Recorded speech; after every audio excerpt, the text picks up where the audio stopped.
Operation स्पाइडरवेब पूरे दुनिया ने देखा यूक्रेन का नेक्स्ट जनरेशन ड्रोन वॉरफेयर, जहां एफपीवी ड्रोन से लेकर कामिकाज़े स्ट्राइक तक। इस मिशन के लिए यूनाइटेड किंगडम, कनाडा और जर्मनी जैसे देशों ने यूक्रेन को ट्रेनिंग, टेक्नोलॉजी, ड्रोन्स और फंडिंग से मदद की। रडार से बचने के लिए जर्मनी ने वुडन ड्रोन्स यूक्रेन को दिए, जिससे रशिया के करोस का टैंक ब्लास्ट हुआ। चाइना's डबल गेम, यानी कि एक्सपोर्ट बैन के बाद भी चाइना के ड्रोन डीलर्स अनऑथराइज्ड तरीके से यूक्रेन को ड्रोन सप्लाई करते रहे हैं। रशिया भी ड्रोन कंपोनेंट्स के लिए आर्मेनिया, काजाकिस्तान, यूए जैसे देशों से रीराउट करके ड्रोन पार्ट चाइना से मंगा रहा है। यूक्रेन को ड्रोन कोलिशन के जरिए करोड़ का फंडिंग और 1 लाख से भी ज्यादा ड्रोन मिल चुके हैं। लेकिन यहाँ पे सवाल ये है कि कोई भी कंट्री किसी दूसरे कंट्री को इतना सारा फंडिंग, टेक्नोलॉजी ट्रांसफर, ट्रेनिंग क्यों कराएगा? लातविया, स्वीडन जैसे कंट्री आखिर क्यों यूक्रेन को ड्रोन टेस्टिंग रेंज बना दिया है? तो आइए इस वीडियो में जानते हैं यूक्रेन ड्रोन पावर की असली सच्चाई। 13 दिसंबर 2023 यूनाइटेड किंगडम ने ड्रोन कैपेबिलिटी कोलिशन का ऐलान किया, एक ऐसा इंटरनेशनल इनिशिएटिव जिसका गोल था यूक्रेन को ड्रोन वॉरफेयर में वर्ल्ड क्लास सपोर्ट देना। इस कोलिशन को यूके के साथ लातविया को लीड कर रहा है। तो सबसे पहले जानते हैं कि ये ड्रोन कोलिशन है क्या। ड्रोन कोलिशन एक इंटरनेशनल अलायंस है जो मिलिट्री ड्रोन टेक्नोलॉजी में एक दूसरे की मदद करता है, चाहे वो ट्रेनिंग हो, टेक्नोलॉजी शेयरिंग हो या ड्रोन का सप्लाई चेन हो। ये कोलिशन स्पेशली यूक्रेन के लिए बनाया गया था, जहां रशिया यूक्रेन कॉन्फ्लिक्ट में ड्रोन वॉरफेयर का यूज बहुत क्रूशियल हो गया है। इस कोलिशन के मेंबर्स डिफरेंट कंट्रीज हैं जो अपने फंडिंग, ट्रेनिंग और एक्सपर्टीज यूक्रेन को प्रोवाइड करते हैं, जिससे यूक्रेन ड्रोन के लिए मजबूती दिखा सके। शुरुआती दिनों में नेदरलैंड्स और स्वीडन ने भी इस कोलिशन में शामिल होने में अपनी इंटरेस्ट जाहिर की। इसका ऑफिशियल मकसद था यूक्रेन की मिलिट्री को मॉडर्नाइज करना और रशिया के खिलाफ उसकी कैपेबिलिटी को स्ट्रेंथन करना। लेकिन सवाल यहाँ पे ये आता है कि इससे यूक्रेन का तो फायदा है, पर बाकी कंट्रीज जो इसको सपोर्ट कर रही हैं उनका क्या फायदा है इसमें? 14 फरवरी 2024 को ड्रोन कोलिशन को ऑफिशियली लॉन्च किया गया, जिसमें कनाडा, जर्मनी और डेनमार्क ने अपना सपोर्ट डिक्लेयर किया। और आज 2025 तक टोटल 18 कंट्रीज इस कोलिशन का मेंबर बन चुके हैं। इसका लिस्ट आप स्क्रीन पर देख सकते हैं। रीसेंट न्यूज के हिसाब से बेल्जियम और टर्की भी इंटरेस्टेड है इस कोलिशन का हिस्सा बनने के लिए। अब बात करते हैं ड्रोन कोलिशन ने यूक्रेन में क्या इम्पैक्ट डाला है। यूक्रेन ने एडवांस एफपीवी ड्रोन्स, कामिकाज़े ड्रोन्स और सर्वेलेंस ड्रोन का इफेक्टिव यूज किया है, जो कि हमने ऑपरेशन स्पाइडरवेब में देखा। इन ड्रोन्स की मदद से उन्होंने Russian tanks, airfields, bomber aircraft और सप्लाई लाइन को टारगेट किया। कोलिशन के थ्रू उन्हें एडवांस्ड ड्रोन ट्रेनिंग मिली, जिसमें ड्रोन पायलट को बैटलफील्ड टैक्टिक्स सिखाए गए। साथ ही ड्रोन पार्ट और सॉफ्टवेयर अपडेट भी सप्लाई हुआ, जिससे ड्रोन्स और भी एफिशिएंट बन गए। 31 जुलाई 2023 चाइना अनाउंस करता है कि कुछ अपना एडवांस सिविलियन ड्रोन्स का एक्सपोर्ट यूक्रेन और रशिया दोनों को ही बैन कर रहा है, जिसमें ये ड्रोन्स शामिल थे जो कि 30 मिनट से ज्यादा उड़ सकते हैं, वो ड्रोन्स जिनका वेट 7 केजी से ज्यादा हो, या फिर BVLOS यानी beyond visual line of site में यूज हो सकते हैं, या फिर वो ड्रोन्स जो मिलिट्री ड्रोन्स में कन्वर्ट किया जा रहा है, जैसे कि एफपीवी ड्रोन्स। ये बैन अगस्त 1, 2023 से लागू हुआ। चाइना के ऑफिशियल एक्सपोर्ट बैन के बावजूद थर्ड पार्टी कंट्री के जरिए ड्रोन सप्लाई लगातार जारी है। कई चाइनीज प्राइवेट कंपनीज बैन के बाद भी डार्क वेब से ऑर्डर एक्सेप्ट कर रही हैं और ड्रोन्स रशिया और यूक्रेन दोनों तक पहुंच रही है। रशिया ने ड्रोन के पार्ट्स काजाकिस्तान, यूएई, आर्मीनिया जैसे कंट्री के जरिए चाइना से लेना कंटिन्यू रखा। इसी तरह यूक्रेन को भी यूरोपियन कंट्रीज के थ्रू चाइनीज ड्रोन मिल रहे हैं। एक्सपोर्ट डॉक्यूमेंट्स में पार्ट्स को लेबल किया जाता है, टॉयज, हॉबी किट या फिर कैमरास, एक्सेसरीज। सबसे पहले ये चाइना से एक्सपोर्ट होकर एंटर करता है फ्रेंडली या फिर लूजली रेगुलेटेड नेशंस जैसे कि काजाकिस्तान, हांगकांग या फिर यूएई। इसके बाद फिर ये री एक्सपोर्ट होता है रशिया थ्रू सेल कंपनीज। जब यूक्रेन और रशिया के बीच ड्रोन को शूट डाउन और उनका फॉरेंसिक इन्वेस्टिगेशन किया गया तो चाइनीज पार्ट का मिलना बहुत कॉमन था। यूक्रेनियन इंटेलिजेंस ने ड्रोन के ऑनबोर्ड कंप्यूटर में चाइनीज मेड लीटॉप A203 मिनी कंप्यूटर यूज हुआ पाया, जो रशिया के एक कामिकाज़े ड्रोन्स में लगा था। मल्टीपल सोर्स ने पाया कि शाहिद 136 टाइप कामिकाज़े ड्रोन्स, जो कि ईरानियन मेड ड्रोन है और उसे रशिया यूज कर रहा है, उसमें भी Chinese antenna, signal converters, micro circuits use हो रहे हैं। पोलैंड यूक्रेन का सबसे बड़ा ड्रोन सप्लायर होने के साथ साथ ड्रोन प्रोडक्शन में भी डायरेक्ट सपोर्ट दे रहा है। ड्रोन वैली प्रोजेक्ट, पोलैंड ने अप्रोक्सीमेटली 3 ड्रोन फैक्ट्रीज यूक्रेन के साथ मिलकर बॉर्डर एरिया में बनाई हैं, जिनका गोल है हर महीने 10,000 से ज्यादा FPV ड्रोन प्रोड्यूस करना, जिसमें पोलैंड ने 2023 से लेकर 2024 तक अप्रोक्सीमेटली 50 मिलियन यूरो, जो कि अप्रोक्सीमेटली 450 करोड़ इंडियन रुपीस होता है, इन्वेस्ट किया है। पोलैंड का WB इलेक्ट्रॉनिक्स कंपनी यूक्रेन को वॉरमेट ड्रोन का टेक्नोलॉजी ट्रांसफर कर रही है। अब यूक्रेन खुद अप्रोक्सीमेटली 300 से ज्यादा वॉरमेट ड्रोन्स पर महीने बना रहा है। चलिए अब जानते हैं दूसरा सबसे बड़ा सपोर्टर, यूनाइटेड किंगडम।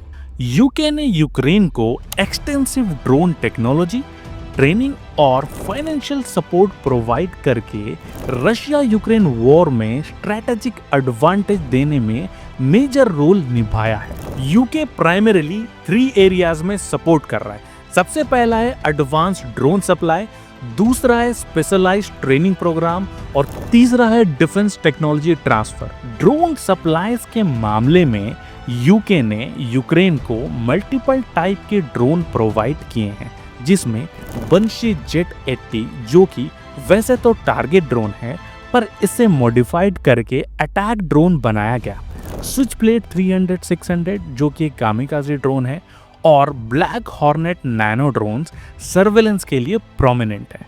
2024 तक यूके ने 1000 से ज़्यादा FPV ड्रोन्स, 5000 से ज़्यादा कमर्शियल ड्रोन्स भी सप्लाई किए हैं, जो यूक्रेन फोर्स को रिकॉन और अटैक मिशंस में यूज कर रहे हैं।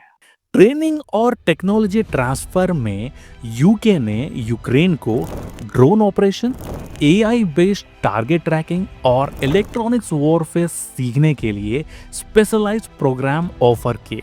यूके एक्सपर्ट्स ने 1000 से ज्यादा यूक्रेन सोल्जर को ट्रेन किया और Sky Sabre anti drone systems provide किए, जो रशियन ड्रोन्स को जैम करते हैं।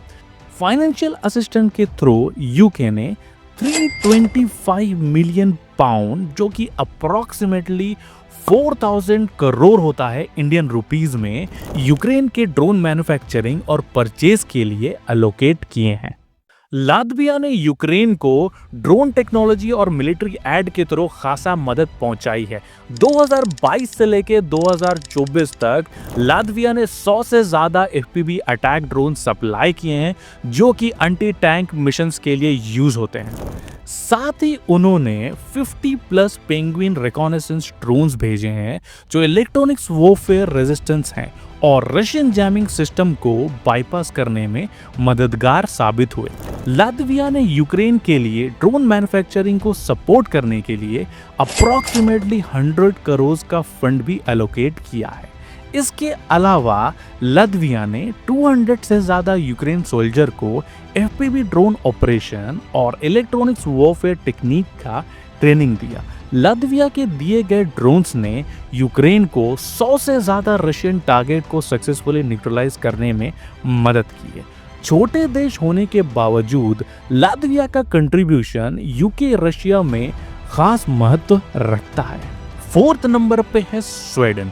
स्वीडन ने यूक्रेन को टेक्नोलॉजिकली एडवांस ड्रोन सप्लाई करके उसकी मिलिट्री कैपेबिलिटी को सिग्निफिकेंटली बूस्ट किया है। स्वीडन के स्केल्डर V200 रिकॉनेसेंस ड्रोन ने यूक्रेनियन फोर्स को real time battlefield intelligence provide किया है, जिससे रशियन ट्रूप्स मूवमेंट और आर्टिलरी पोजीशन का प्रिसाइज ट्रैकिंग पॉसिबल हुआ। ये ड्रोन 150 किलोमीटर तक का एरिया कवर करते हैं और हाई रेजोल्यूशन इमेज से यूक्रेनियन आर्टिलरी को एक्यूरेट टारगेटिंग डेटा प्रोवाइड करते हैं। साथ ही स्वीडन के RBS-70 NG anti drone systems ने यूक्रेन के एयर डिफेंस को स्ट्रेंथन किया है, जो लेजर गाइडेड मिसाइल्स का यूज करके 8 किलोमीटर की रेंज में रशियन ड्रोन को न्यूट्रलाइज करने में इफेक्टिव साबित हुए।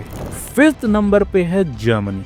जर्मनी ने यूक्रेन रशिया वॉर में यूक्रेन को खास तौर पे advance reconnaissance drones, attack drones और इलेक्ट्रॉनिक्स वॉरफेयर सिस्टम्स प्रोवाइड करके मदद की। Luna NG reconnaissance drone Germany का सबसे इंपॉर्टेंट कंट्रीब्यूशन है। ये long range surveillance drones 100 kilometre के एरिया को कवर करते हैं। इसका high resolution cameras Russian troops के मूवमेंट, आर्टिलरी पोजीशंस और सप्लाई रूट को ट्रैक करते हैं। यूक्रेन फोर्सेस इससे रियल टाइम इंटेलिजेंस हासिल करके अपनी आर्टिलरी स्ट्राइक्स को एक्यूरेट बना पा रहे हैं। वेरियोट्रॉनिक्स FPV ड्रोन्स जर्मनी ने यूक्रेन को एंटी टैंक ऑपरेशंस के लिए सप्लाई किए हैं। ये लाइट वेट और fast drone Russian armoured vehicles और बंकर्स को प्रिसाइजली टारगेट कर सकते हैं। 2024 तक इन ड्रोन्स ने मल्टीपल सक्सेसफुल स्ट्राइक किए हैं। माइक्रो ड्रोन्स छोटे सर्वेलेंस ड्रोन्स हैं जो फ्रंट लाइन ट्रूप्स को टैक्टिकल एडवांटेज देते हैं। रडार से बचने के लिए जर्मनी ने वुडन ड्रोन्स यूक्रेन को दिए, जिससे रशिया का करोस का टैंक ब्लास्ट किया। ये स्पेशल अर्बन कॉम्बैट और ट्रेंच वॉरफेयर में यूजफुल साबित है। जर्मनी ने इनके साथ साथ इलेक्ट्रॉनिक्स वॉरफेयर ड्रोन्स भी सप्लाई किए हैं, जो रशियन कम्युनिकेशन सिस्टम्स को डिस्टर्ब करते हैं। फाइनेंशियल सपोर्ट और ट्रेनिंग के मामले में जर्मनी ने यूक्रेन को 500 मिलियन यूरो, जो कि अप्रॉक्सीमेटली 5000 करोड़ इंडियन रुपीस का फंडिंग दिया है ड्रोन टेक्नोलॉजी के लिए। साथ ही जर्मन एक्सपर्ट्स ने यूक्रेनियन सोल्जर को ड्रोन ऑपरेशंस और मेंटेनेंस का स्पेशलाइज्ड ट्रेनिंग दिया है। इसी तरह से बाकी देशों ने भी बहुत सारे ड्रोन्स और मिलिट्री ऐड दिए हैं। अब सवाल ये है कि इतना सारा फंडिंग, टेक्नोलॉजी ट्रांसफर, ट्रेनिंग कोई भी कंट्री किसी दूसरी कंट्री के लिए आखिर क्यों करेगा? चलिए जानते हैं 4 इंपॉर्टेंट रीजन। सबसे पहला है अपनी डिफेंस इंडस्ट्री को बूस्ट करना। ड्रोन्स, मिसाइल्स और वॉरटेक देने का मतलब है अपनी ही मिलिट्री कंपनीज का बिजनेस बढ़ाना। USA ने यूक्रेन को $40 बिलियन का मिलिट्री ऐड दिया, लेकिन वो मोस्टली अमेरिकन कंपनीज से खरीदे गए सिस्टम्स थे, जैसे लॉकहीड मार्टिन, रेथियन एंड एरोवायरमेंट। ये ऐड डायरेक्टली यूक्रेन को नहीं, इनडायरेक्टली अपनी ही इकोनॉमी को बूस्ट करता है। दूसरा रीजन है न्यू वेपन्स का real battlefield testing. Ukraine battlefield एक रियल वर्ल्ड टेस्टिंग लैब बन गया है।